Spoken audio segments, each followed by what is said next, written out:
Seorang pengawal keselamatan dipenjara 8 bulan dan denda RM50,000 oleh Mahkamah Session Kuching hari ini selepas mengaku bersalah memuat naik komen jelik terhadap Yang di-Pertuan Agong Sultan Ibrahim menerusi akaun Facebook miliknya. Hakim Iris Awan John menjatuhkan hukuman itu terhadap Raden Muhammad Nur Hakim Raden Ibrahim, 46 tahun dan memerintahkannya dipenjara 2 bulan jika gagal membayar denda berkenaan. Mengikut pertuduhan, tertuduh didakwa membuat komunikasi bersifat jelik dengan niat menyakitkan hati orang lain menerusi satu hantaran di Facebook pada 12 Februari tahun lepas. Hantaran itu kemudian dilihat oleh Suruhanjaya Komunikasi dan Multimedia Malaysia (MCMC) Tower 1, Cyberjaya, Selangor pada pukul 8.44 malam tarikh yang sama.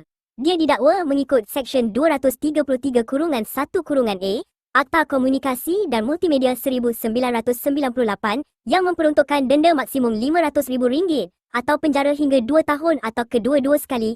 Hakim berkata kesalahan dilakukan tertuduh boleh mengundang pelbagai tanggapan negatif dalam kalangan masyarakat. Lebih-lebih lagi hantaran tersebut dibuat di ruangan komen sebuah akhbar terkemuka dan melibatkan Seri Paduka Baginda.